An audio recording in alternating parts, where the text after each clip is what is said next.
우리가 지난주죠. 새생명 전도주의를 맞이해서 불의와 불경건에 대하여 하나님의 진노가 나타났다라는 사실을 들었죠. 그리고 그 진노에서 피할 수 있는 유일한 길이 그리스도 예수를 믿는 길뿐이다 라는 사실을 들었습니다. 즉 오직 예수를 믿는 길이 것이 유일한 대안이라는 것이죠. 그러하게 여러분이 임박한 진노에서 피하여 구원을 받을 수 있는 유일한 길은 예수를 믿는 길뿐입니다. 저는 오늘 여러분께 이것과 이어져야 될 복음의 메시지를 우리가 이 진노에 대한 이야기를 하기 전 10주 동안 살펴왔던 율법과 복음의 주제를 연결지어서 말씀을 드리고자 합니다. 자, 하나님의 진노에 피하여 구원을 받을 수 있는 유일한 길이 그리스도 예수를 믿는 길 외에는 없다. 이것이 만약 사실이라면 여기서 우리는 질문이 생깁니다. 그렇다면 과연 나 같은 주인이 그리스도를 믿을 수 있습니까? 나처럼 형편없고 부끄러운 이 사람이 그리스도를 믿어도 된다라는 약속이 있습니까? 믿을 수 있는 자의 자격이나 조건 같은 것은 없습니까? 라는 질문을 하게 되죠. 여기에 대해 하나님은 모든 사람들을 향해 예수 그리스도를 믿는 자마다 멸망치 않는다. 영생을 얻게 될 거다라고 답하셨습니다. 그를 믿는 자마다라는 말의 뜻 안에는 누구든지라는 뜻이 내포되어 있습니다. 즉, 그가 어떤 상황과 어떤 형편에 있든지 상관없이 심지어 바울처럼 그리스도를 핍박하고 교회를 해하고자 했던 자까지도 예수를 믿는 자마다 멸망치 않고 영생을 얻는다라고 약속하셨습니다. 그렇습니다. 믿음으로 구원을 얻는다라는 복음에는 어떤 조건이나 제한적인 것이 없습니다. 복음을 들은 사람 중 아무도 이 약속에서 제외되지 않습니다. 누구든지 믿으면 구원을 받는다라는 것은 인간이 하나님을 반역한 직후에 선언한 약속이며 심지어 타락하기 전부터 그리스도 안에서 계획하신 언약이에요. 이 약속은 성경 전체에 가득하며 반복되어졌고 또 전파되어야 된다고 가르칩니다. 요한복음 3장 16절에서 이는 그를 믿는 자마다 멸망치 않고 라는 말씀 안에는 그리스도의 죽음이 모든 사람을 구원하기에 충분하다는 사실을 증거합니다. 찬송가 258장 2절에서 죄에 속함 받은 백성은 영생을 얻겠네. 샘솟 뜻하는 피곤새 한없이 있도다. 한없이 크도다. 한없이 크도다. 샘솟 뜻하는 피곤새 한없이 크도다. 이 찬송시의 작사가인 윌리엄 쿠퍼는 그리스도의 죽음은 이 세상의 모든 사람들을 구원할 만큼 충분하다는 사실을 깨닫고 외치고 싶어요. 그 그리스도께서 모든 죄인들, 이 죄인들을 구속하실 그리스도의 피는 여전히 샘솟듯 하고 있다. 멈추지 않고 고갈되지 않는다라고 말합니다. 즉, 이는 그를 믿는 자마다 멸망치 않고 라는 말씀은 모든 혈통, 모든 사람, 어떤 상황과 어떤 처지에 있는 사람들이 언제든지 믿기만 한다면 그는 멸망치 않고 영생을 얻는다. 절대로 그 생은 메마르지 않는다. 그리스도의 구속의 풍성함을 얘기하고 있어요. 또한 이는 그를 믿는 자마다 멸망치 않는다라는 말씀 안에는 멸망을 피할 수 있는 유일한 살 길이 그리스도를 믿는 것뿐이다 라는 사실을 말합니다. 그러나 기억할 것은 실제 구원은 이 제안을 받아들여야 돼요. 구원은 철저히 이 약속, 믿는 자는 구원을 얻는다라는 이 약속, 이 제안을 받아들여 믿는 사람만 구원을 받습니다. 마태복음 16장 15절에 너희는 온 천하에 다니며 만민에게 복음을 전파하라 하셨습니다. 이 말씀은 이와 같습니다. 여기 당신을 위한 좋은 소식이 있습니다. 십자가에서 죽으신 그리스도가 당신을 위해 마련되어 있습니다. 그리스도를 영접하고 그분의 의로움을 받기만 하면 다 당신의 것이 될 수 있습니다. 나는 꼭 말하라는 뜻입니다. 예, 하나님은 죄인들에게 그리스도로 구원을 주겠다 값없이 제안하시고 구원을 받고자 한다면 믿으라라고 요구하십니다. 거기에 어떤 조건도 어떤 제한도 어떤 값을 지불해야 된다는 것도 하나님 말씀하지 않았습니다. 원한다면 값없이 생명수를 받으라라고만 말합니다. 이 은혜의 제한, 구원의 제한은 누구든지 그리스도를 믿는 자는 구원을 얻을 것이다 라고 약속합니다. 이 제한은 매우 광범위하죠. 제한도 없고 값도 없고 조건도 없습니다. 골로새서 1장 23절에 이 복음은 천하 만민에게 전파된 자요라고 말하면서 누구든지 어떤 족속이든 어떤 혈통이든 남자든 여자든 어떤 형편에 놓이는 악한 자라도 그 모든 만민이 믿을 수 있다고 말합니다. 즉, 이 복음의 은혜는 너무나도 풍성해요. 우리가 측량할 수 없다는 것입니다. 그러니 나 같은 죄인도 능히 예수를 믿을 수 있다는 것입니다.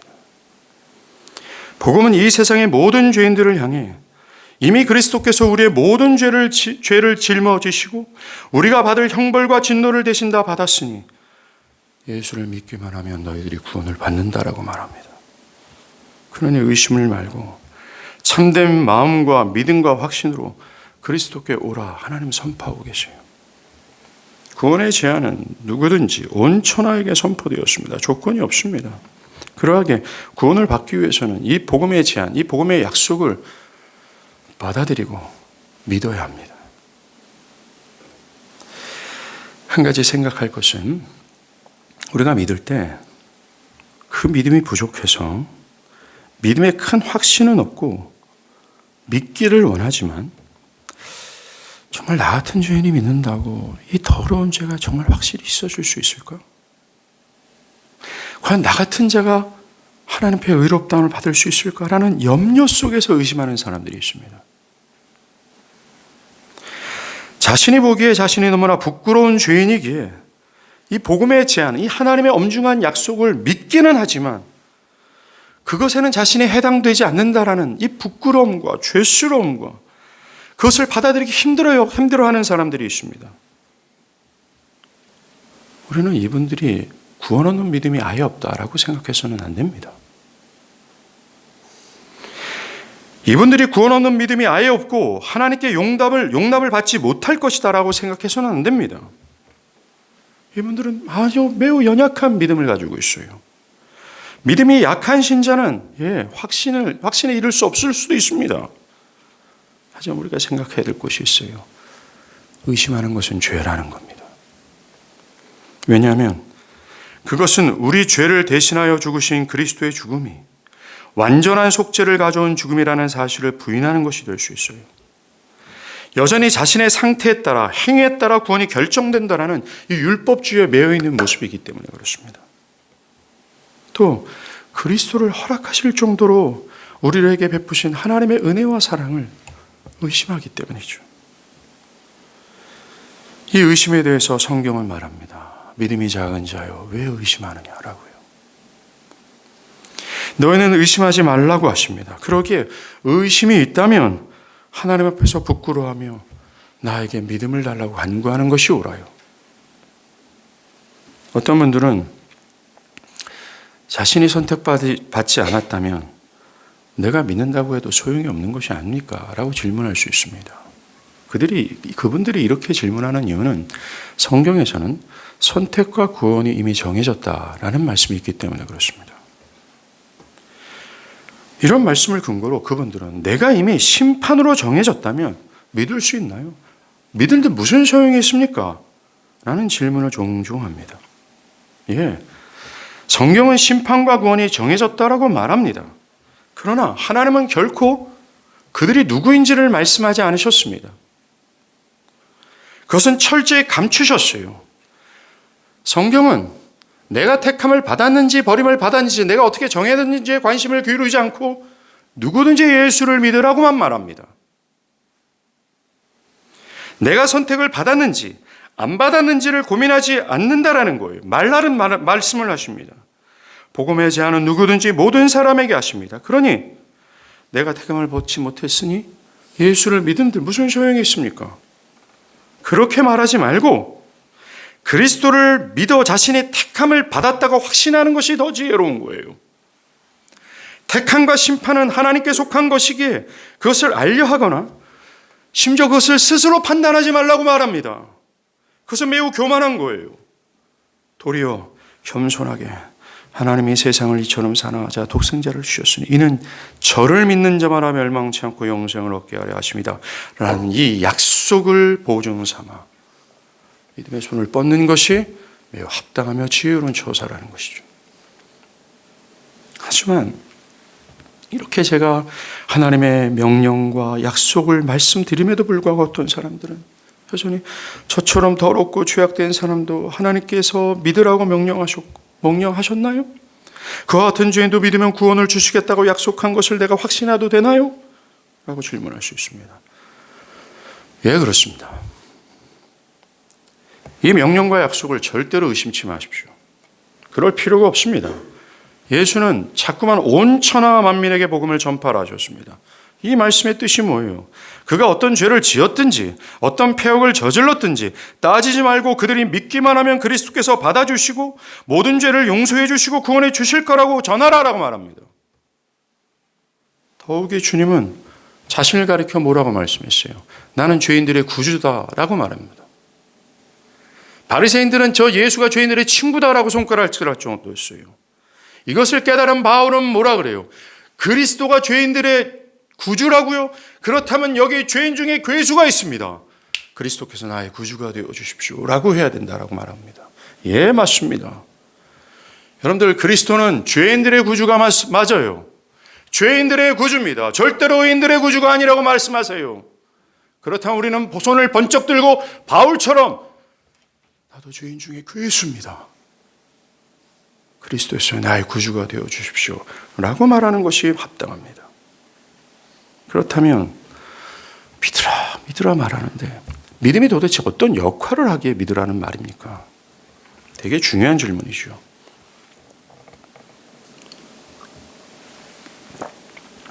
이것입니다. 우리는 믿음으로 그리스도와 연합합니다. 성경을 바울은 에베소서 이것을 결혼으로 비유했어요. 우리는 믿음으로 그리스도와 하나가 됩니다. 그래서 우리의 모든 불의와 불경건이 그리스도께로 옮겨지고 그리스도와 연합하여 십자가에 걸려 나는 그 값을 실제적으로 지불하지 않았고 그 값에 해당되는 형벌과 진노를 받지 않으셨지만 나와 연합하신 그리스도께서 나를 대신해서 그 모든 것을 받아내셨다라는 겁니다. 그리고 우리는 그리스도와 연합하여 우리의 불의와 불경건이 그리스도께로 옮겨질 뿐만 아니라 그리스도께서 이 땅에 오셔서 태어날 때부터 십자가에서 죽기까지 하나님의 모든 명령을 마음으로나 행위로나 완벽하게 순종하신 그분의 의의를 옮겨받게 됩니다. 그리고 하나님은 믿음으로 옮겨받게 된 그분의 의의를 마치 내가 나의 의의인 것처럼 마치 내가 태어날 때부터 죽기까지 마음으로나 행위로나 하나님의 모든 명령을 완벽하게 지킨 예수와 같이 한 자로 여겨주신다라는 거예요. 그래서 나는 나의 죄에 대한 죄값이 다 지불된 자로 여김을 받을 뿐만 아니라 그리스도께서 하신 모든 의로움이 나의 것이 되고 우리는 그리스도의 의의를 입고 하나님 앞에서 그리스도와 같은 자로 여김을 받게 되는 거예요.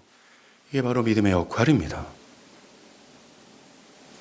이 믿음의 역할, 즉 복음은 절대로 여러분들의 행위를 여기에 더하라고 말하지 않고 여러분들의 행위가 여러분들의 구원에 조금 더 기여할 수 없다라고 말합니다. 그래서 철저히 바울은 우리가 자랑할 것이 없다라고 말합니다. 신자들은 교만할 수 없다라고 말합니다.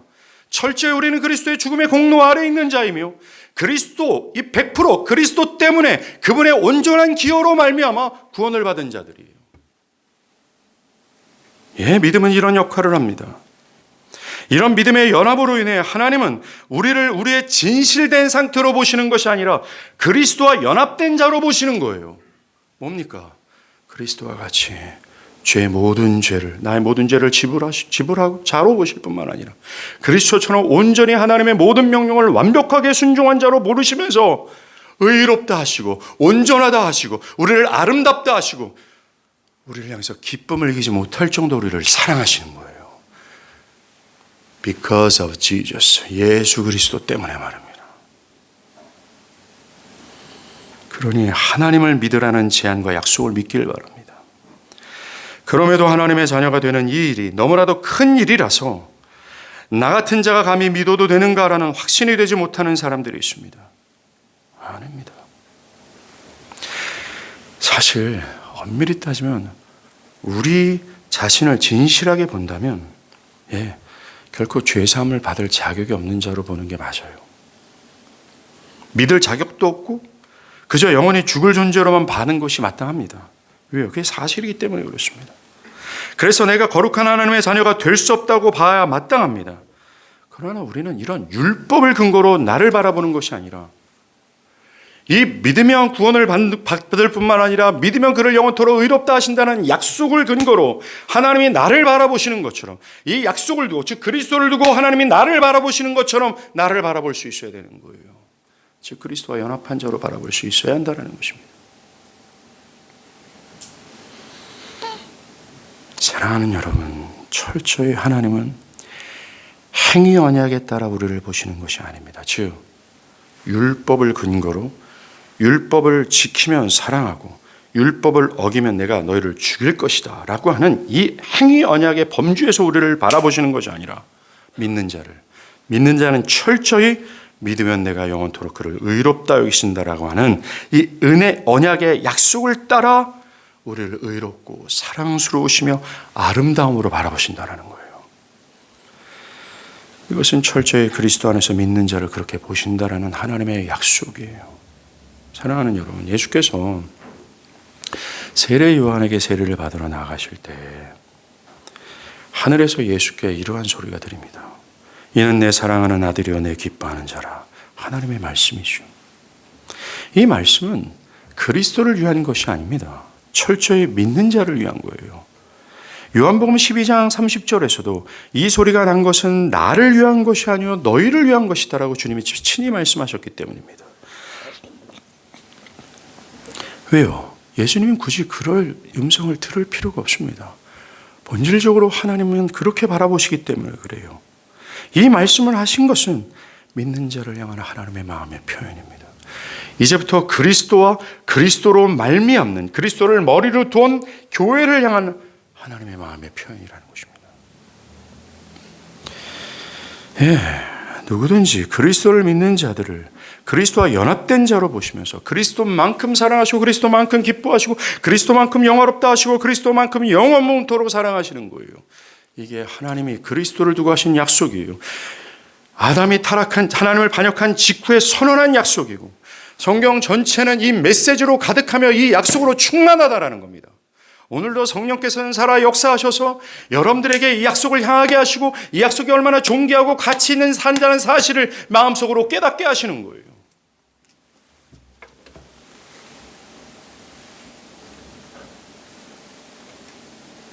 하나님이 받아주시고 사랑하시는 것은 여러분의 실제 상태가 아닙니다. 또 한 사람 안에 있는 어떤 자질이나 그가 행한 선과 악에 따라 하나님의 사랑과 호의가 증가되거나 감소하는 것이 아닙니다. 예를 들어서 내 자신이 교회 충성 봉사하고 때로는 선교에 힘쓰고 매우 도덕적으로 살아가며 경건함에 힘쓸 때 그를 향한 하나님의 사랑이 더 크게 증가한다라는 것이 아니에요.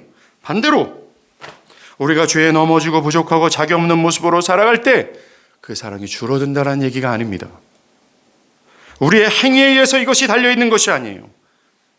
우리를 향한 믿는 자를 향한 하나님의 사랑은 철저히 하나님의 약속을 두고 합니다. 내가 믿는 자를 영원토록 의롭다 하시다라는 약속을 근거한다라는 것입니다.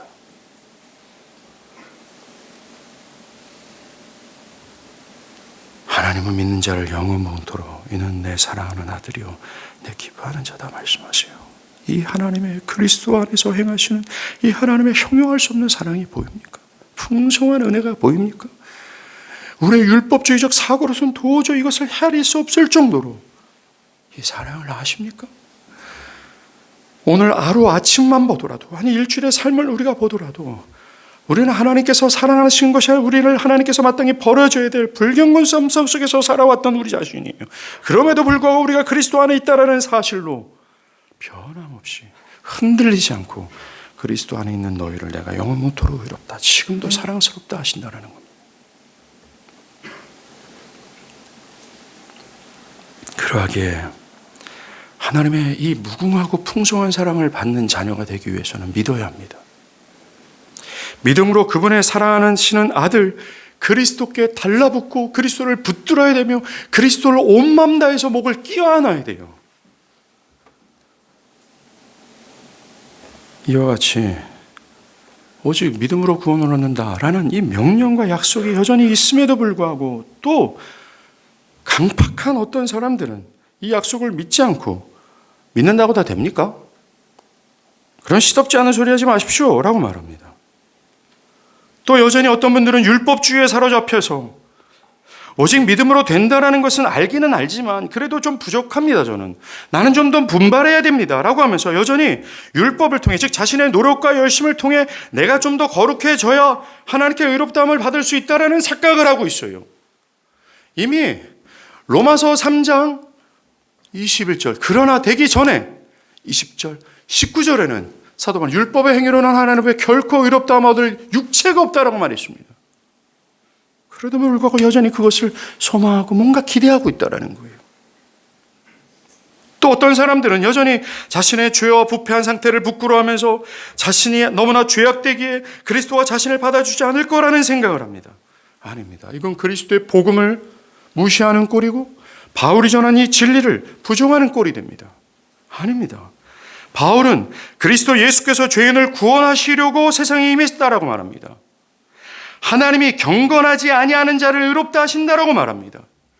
예수님은 죄인을 구원하러 세상에 오셨고 죄인을 부르러 오셨으며 병든 자의 주님이라고 말씀하셨습니다. 그런데 이런 사람들은 예수님이 죄인이 아니라 의인을 부르러 오셨군요. 병든 자가 아니라 건강한 자의 주님이시군요 라고 하면서 성경을 뒤집어요. 하나님은 경건하지 않은 자를 구원하시고 죄인을 위해 그리스도를 보내신다라는 이 엄청난 복음의 풍성함은 창세기부터 요한계시록까지 끊임없이 계시되고 있음에도 불구하고 그런 사람들은 성경 전체의 메시지를 부인하는 꼴이 되는 것입니다. 이런 잘못되고 죄악된 생각에서 돌이켜야 돼요. 더 이상 이 진리에 대해서 반대해서는 안 됩니다. 그리스도가 의롭고 경건한 사람이 아니라 죄악되고 불경한 사람을 부르시고 의롭다 하시고 구원하러 오셨다는 사실을 확신해야 돼요. 자, 우리에게 남은 과제는 하나입니다. 예수께 가는 겁니다. 예수를 믿는 것입니다. 주님 앞에서 우리는 이렇게 기도해야 됩니다. 나는 죄악되고 부패하오니 제게 오시옵소서, 나를 고쳐주시옵소서라고 해야 됩니다. 여러분들, 오직 믿음으로만 이란 말이 무슨 말인 줄 아십니까? 오직 믿음으로라는 것은 행위로는 절대 안 된다는 뜻입니다. 오직 믿음으로만 이란 뜻은 내가 부패하고 하나님의 그 아름다운 하나님의 형상을 잃어버려서 나는 어떠한 행위로도 노력으로도 열심으로도 하나님의 의에 이르지 못한다라는 고백과도 마찬가지죠. 오직 믿음으로만이라는 것이요. 우리로서는 안 된다라는 자기를 부정하는 말이라는 것입니다. 우리는 절대적으로 오직 믿음으로라는 이 하나님의 중요한 풍성한 복음 앞에 나는 부패하고 죄악됐습니다. 나의 행위로는 절대로 하나님 앞에 하나님의 의에 도달할 수가 없습니다. 나는 죄악되고 부패합니다. 그러니 제게 오십소서, 나를 고쳐주시옵소서. 나의 상태를 고백하고 빈손으로 그리스도께 손을 뻗어야 돼요. 오직 믿음으로만 나는 사실은 이렇게 내가 부패하고 나의 행위로는 절대 안 된다는 믿음의 고백과 함께 두 번째로 오직 믿음으로만이라는 것은 그리스도가 나를 대신에 다 하셨군요. 그리스도가 유일한 분이군요 라는 고백과도 같아요. 만약 여러분이 나는 좀 어느 정도 경건한 삶을 살았어요. 어느 정도는 의로움이 있습니다. 그런 어떤 조금의 생각과 느낌을 가지고 그리스도께 나아간다면 그리스도는 절대로 그런 교만한 자를 받아주지 아니하십니다. 예, 그렇습니다. 반대로 예수를 믿으면 구원을 얻는다는 약속을 믿고, 예, 그렇습니다. 하나님 앞에 내 노력, 행위, 모든 것이 아무것도 아니군요. 오직 믿음뿐이군요. 그 약속을 근거로 그리스도께 나아간다면 겸손한 그를 하나님께서 거룩하다 하시고 그를 내 자녀라 하시고 그를 풍성한 사랑 가운데 그를 받으실 거예요. 결코 우리의 구원은 우리의 행위에 달려있지 않습니다. 믿음에 달려있어요. 만약 그렇지 않으면 구원을 받을 수 있는 인간은 단 한 명도 없습니다. 왜요? 로마서에서도 얘기합니다. 의인은 없나니 하나도 없구나. 다 죄인이다. 그 어떤 인간도 율법을 통해서는 하나님께 의롭다함을 받지 못한다. 그럴 육체가 하나도 없다라고 말했기 때문에 그렇습니다. 믿음 외에는 없어요. 이처럼 성경은 사람이 구원을 얻기 위해서는 사람의 노력과 행위는 안 된다. 그리스도를 오직 믿음으로만 가능하다고 말합니다. 성경은 믿는 것을 구원의 유일한 조건으로 말해요. 그러하기에 여러분들이 구원을 얻기 위하여 해야 할 일은 하나도 없습니다. 또 어떤 조건을 갖출 일도 없습니다. 지금 믿는 것 외에는 없어요. 그리스도를 받아들이고 믿음으로 그리스도를 마음에 붙잡기만 하면 됩니다. 믿는 여러분이 아무리 큰 죄인이라도 상관없습니다. 여러분이 과거의 어떤 행실과 과거에 내가 신약에서 나오는 장녀와 같이 세리와 같이 악하고 부끄러운 죄를 남들은 모르지만 내 안에 은밀한 죄가 내 안에 은닉되어 있다 할지라도 주님은 상관없다 하십니다. 믿기만 한다면 영생을 얻을 거라고 약속하고 계세요. 여러분이 무엇을 행했기 때문에 받는 것이 아닙니다. 여러분이 하지 못한 것을 그리스도께서 대신 행하신 그것을 믿음으로만 받는 겁니다. 여러분의 공로와 여러분들의 행위는 상관없어요. 하나님께서는 오직 그리스도께서만 하신 일과만 상대하시고 그것만 보시며 그것을 가지고서 우리와 상대하시는 거예요. 이것이 영원 불변한 하나님의 약속입니다. 우리는 약속을 밥 먹도 뒤집어 엎는 것에 습관화되어 있고 또 습관화된 사회, 습관화된 관계 속에서 살아가다 보니까 이 하나님의 영원 불변한 이 약속이 변치 않는다는 사실에 대한 확신을 잘 못해요. 왜? 우리는 불신의 사회에서 길들여져 있기 때문에 그렇습니다. 하나님이 그렇게 약속하셨어요? 에이, 아마도 변할걸요. 시편 45편에 뭐라고 그랬습니까? 하나님이 너희들이 나를 너희들과 같이 생각하는구나 라고 하지 않습니까? 하나님은 달라요. 하나님은 신실하시고 하나님은 형용할 수 없는 풍성한 사랑과 은혜와 자비가 갖고 계십니다. 이 복음의 메시지를 봐도 그렇지 않습니까? 오직 믿음뿐입니다. 그럼에도 불구하고 또 어떤 사람들은 오직 믿음으로만 행위는 상관없다. 오직 믿음만이다. 라는 이 주장은 사람들을 안일한 신앙으로 이끌 수 있기에 이 진리를 부정하는 경우가 있습니다. 사실 이 교회 역사에서 여러 차례 나왔죠. 여러분들이 잘 아는 알미니안 교수가 얘기했던 알미니안 사상이 바로 그겁니다. 오직 믿음으로만 하니까 사람들이 죄를 쉽게 짓고 안일한 신앙과 안일한 삶으로 방종소로 나아가는 것을 보고서 오직 믿음으로만 이런 이 바울의 진리는 좀 수정되어야 되고 보충되어야 된다라는 생각에서 그런 알미니안 사상을 주장하기 시작했다라는 거예요. 사실 이것은 교회가 1517년 그 이후 1617년에 받은 도전만이 아닙니다. 이것은 이미 로마서와 갈라디아서에서 바울이 받은 도전이에요. 다른 그 어떤 행위도 조건도 없이 오직 믿음으로만이라는 복음을 전한다면 사람들이 방종스러움을 할 것이 아닙니까? 라는 이 질문에 대해 바울은 로마서와 갈라디아서를 썼어요. 여기에 대해 그는 끊임없이 오직 믿음으로만이라고 할 때 사람들이 죄를 쉽게 짓고 방종스러운 삶과 신앙으로 나아갈 거다라고 할 때 끊임없이 바울은 그럴 수 없다라고 반박했어요. 바울은 그리스도의 십자가의 죽음이 우리 앞에 뻔히 보이거늘 그 은혜와 사랑과 긍휼의 풍성함으로 은혜를 입은 우리가 어찌 안일하게 죄를 짓고 은혜의 하나님 앞에 방종스러운 삶을 살 수 있으리까? 라고 말하면서 그러한 자는 유선자에 불과할 것이고 그런 사람들은 믿음이 가짜일 거다라고 선언한 것이에요. 그럴 수 없다라는 것입니다. 그리스도께서 자격 없는 우리를 죄오던 죄를 짊어지시고 우리를 위해서 이 땅에 오시고 우리와 같이 되셔서 우리를 대신해서 죽으시고 하나님의 진노와 형벌을 대신 받으셨다는 그 모습이 뻔히 보이는데 어찌 그렇게 방종스럽고 죄를 그렇게 쉽게 질 수 있느냐? 그럴 수 없다라고 말합니다. 믿는 자라면 그럴 수 없다 하면서 오직 믿음으로라는 진리를 양보하지 않았어요. 오직 믿음을 반대하는 사람이 주장하는 근거 구절 중 하나가 야고보 2장 24절입니다. 저는 우리 교인들한테 이 얘기를 말씀드린 적이 있어요. 야고보서 2장 24절을 사람의 행함으로 의롭다 하심을 받고 믿음으로만이 아닌다. 여기서 보면 믿음만은 아니다. 행위가 있어야 된다라고 말하는 것처럼 보입니다. 그래서 오직 믿음을 반대하는 사람들이 이 구절을 가지고 행위도 필요하다라고 말합니다. 그런데 말입니다. 야고보는 결코 사람이 죄를 사하기 위해서, 구원을 받기 위해서 믿음의 행위를 더해야 된다고 가르친 것이 아니에요. 행위로 의롭다함을 얻을 수 있다고 말한 것이 아닙니다. 야고보가 말하는 핵심은 이거예요. 참된 믿음이라면 반드시 그 믿음에 해당하는 열매가 나타날 수밖에 없다라는 겁니다.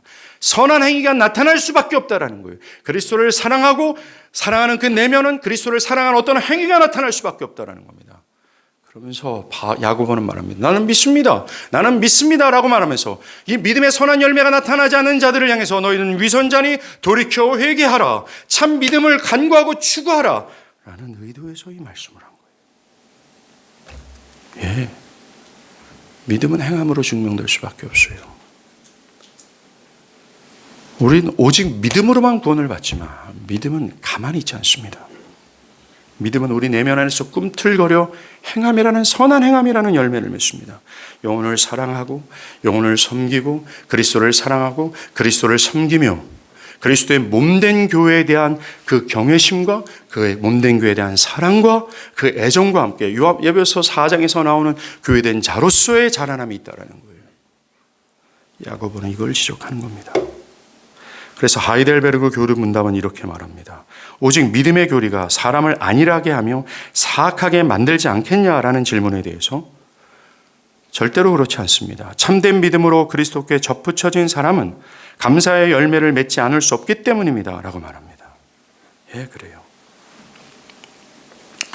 웨스트민스터 신앙고백은 하나님께서 죄인들에게 구원을 받기 위한 수단으로 그리스도께 대한 믿음을 요구하시며 예수 그리스도를 말미암는 생명과 구원을 값없이 제안하신다라고 말합니다. 그래서 기독교 복음은 그저 믿고 회개하라고만 초청합니다. 이 믿고 회개하라는 초청은 모든 사람들에게 차별 없이 초대합니다.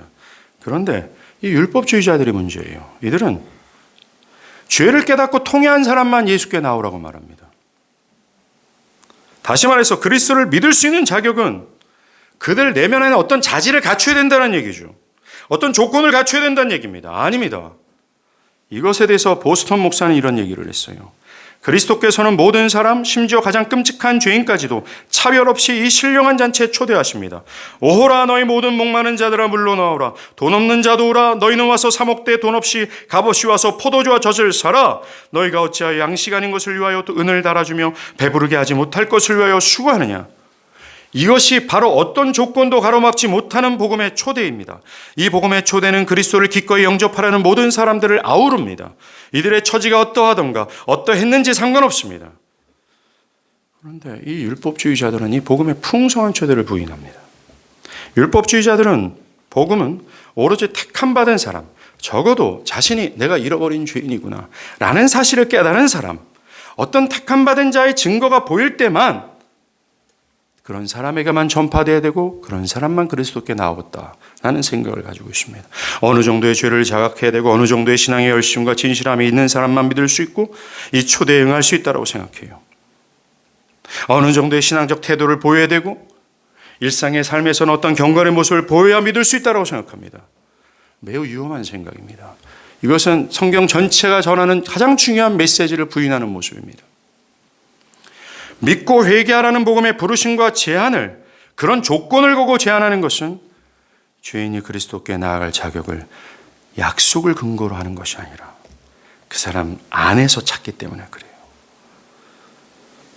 복음의 제안을 받아들일 수 있는 조건은 그냥 죄인이면 돼요. 복음의 부르심과 제안을 받을 수 있는 조건은 그가 죄인이면 충분합니다. 자신이 죄인이면 그 충분은 아주 충분할 정도로 충족되어 있습니다. 또한 그리스도께서 죄인에게 요구하시는 그 믿음은 구원을 받았다는 확신이나 어떤 성숙을 의미하는 것이 아니에요. 내 믿음이 이렇게 성숙했으니까 나는 확신에 이를 수 있다. 내 믿음이 성숙했으니까 나는 구원을 받았습니다. 라는 의미가 아닙니다. 단지 구원을 위해 그리스도께 자신을 의탁하는 거예요. 내가 할 수 없는 그것을 그리스도께서 하셨군요. 나의 행위와 노력은 불가능합니다. 그리스도여 나를 받아주십시오. 여러분들, 믿음이 처음 발휘될 때는 죄악의 걸림이 가득해서 저 사람 안에 정말 믿음이 있나 할 정도로 매우 연약하고 보잘것이 없는 경우가 허다합니다. 그런데 주님은 상한 갈대를 꺾지 아니하시고 꺼져가는 심지도 끄지 아니하신다고 말씀하세요. 많은 사람들이 불꽃이 저 사람의 신앙의 불꽃이 다 꺼졌습니다. 불꽃이 안 보입니다. 도리어 그 사람한테 가면 쾌쾌한 죄악의 그을림과 연기뿐입니다. 라고 말하는데 그리스도는 그 연약한 믿는 자를 향해 말해요. 나는 꺼져가는 심지도 끄지 아니하신다라고.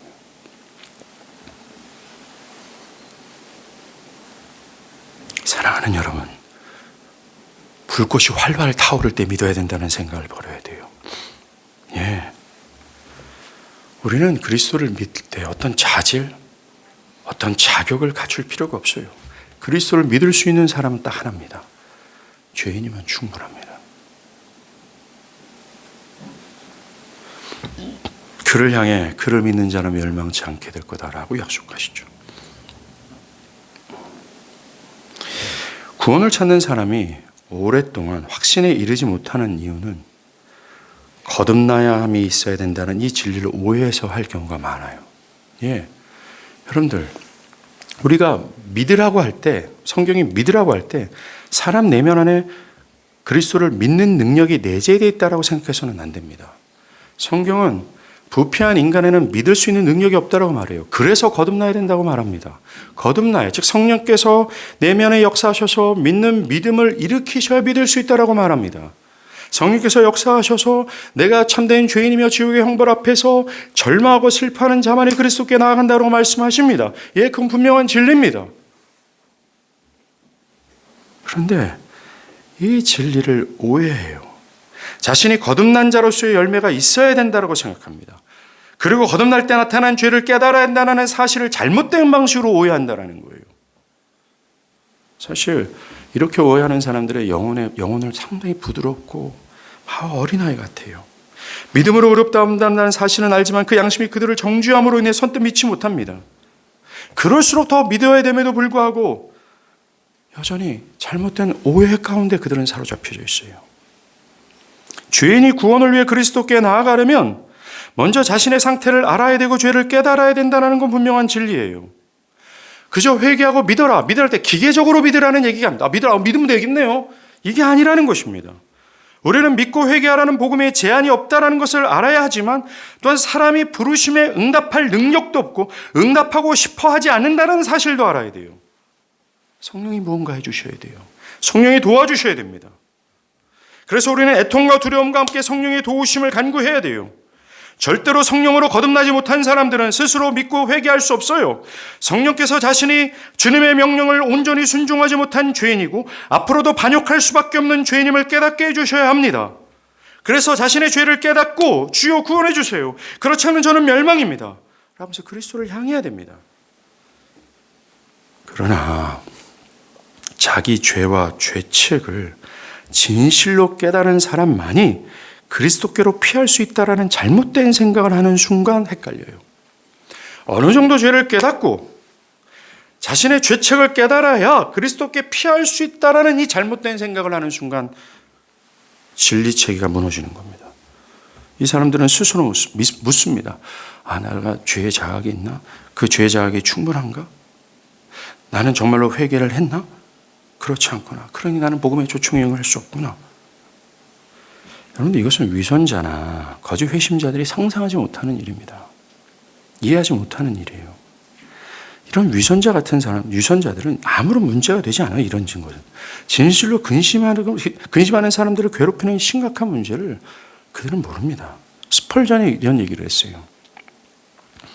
자기가 처음 죄를 깨닫게 되면서 겪은 문제입니다. 스펄전이. 설령 하나님께서 내가 마음이 상할 정도로 울고 슬퍼했을 것임을 아신다 해도 누군가 내게 죄 때문에 슬퍼했냐고 물었다면 나는 이렇게 대답해야 했을 것이다.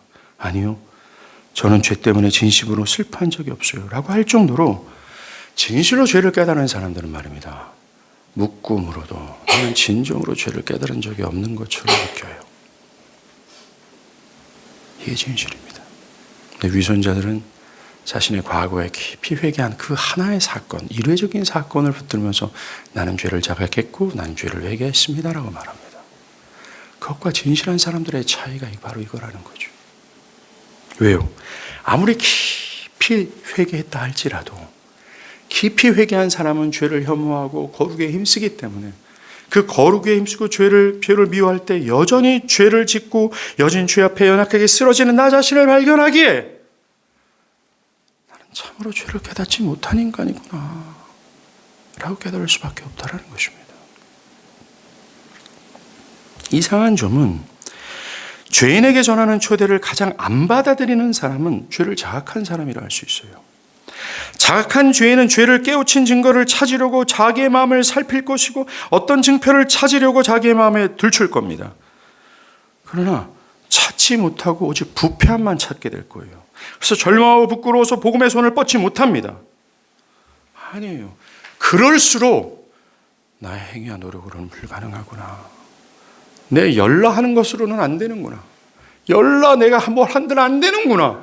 나가면서 오직 믿음으로 나는 이 진리에 숨어져 있는 나는 할 수 없습니다. 라면서 더욱 그리스도를 믿어야 돼요. 더욱 그리스도를 붙들어야 됨에도 불구하고 이들은 그렇지 못한 겁니다. 사랑하는 여러분, 우리 교회 안에 이 역사적 교회 안에서 그런 일들이 계속 벌어졌는데 우리 교회 안에 그런 분들이 있어요. 그런 분들이 있다면 그럴수록 믿으십시오. 여러분들 바울이 전한 복음을 한번 보세요. 디모데전서 1장 15절. mit보다 모든 사람이 받을 만한 이 말이요 그리스도 예수께서 죄인을 구원하시려고 세상에 임하셨다 하도다. 죄인 중에 내가 괴순다. 여러분들 바울은 예수께서 구원하시는 죄인이 죄를 깨닫고 어느 정도의 자격을 갖춘 죄인이라고 말하지 않습니다. 그것이 필요하다고 말하지 않습니다. 바울은 그냥 예수께서 구원하시는 자는 죄인이라고만 말합니다. 그것을 확신한 바울은 예수께서 죄인을 구원하신다고요? 예수가 구원하는 자가 그냥 죄인이라고요? 그러면 여기 자신이 죄인 중에 괴수 여기 있습니다. 저를 구원해. 이렇게 말하는 거예요. 자신이 죄인이라는 사실 하나로 충분히 자신이 복음을 받을 자격이 있음을 말했습니다. 그렇습니다. 복음은 절대로 어떤 제한을 두거나 어떤 것을 요구하거나 조건을 묻지도 않습니다. 따지지도 않고 믿고 회개하고라고만 말합니다. 그렇게 말하는 이유가 뭡니까? 여러분의 행위로는 안 되기 때문에 그래요.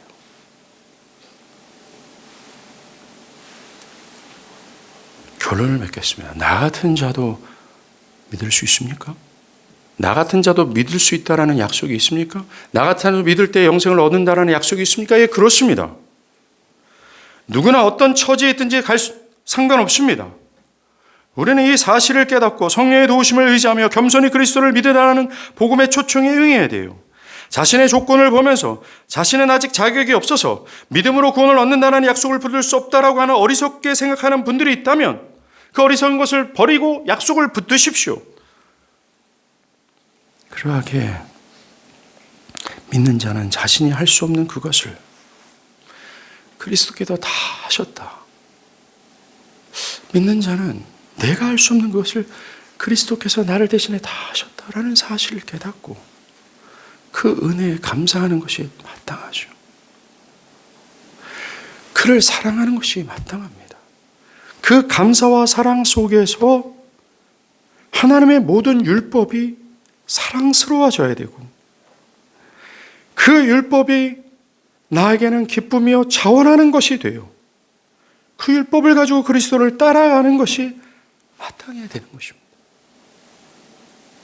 심지어 하나님이 나를 향해 어떤 경건함을 요구하시고 경건한 명령을 하실 때 금요 기도에 얘기한 것처럼 철병거를 둔 강한 족속을 물리치라고 하는 과격하고 힘든 명령이라 할지라도 믿는 자 안에 내주한 성령의 능력을 의지해서 능히 따라갈 수 있다는 것입니다. 여러분들이 믿습니까? 여러분들은 철병거를 가진 강한 족속도 물리칠 수 있는 능력이 여러분 안에 내재하고 계십니다.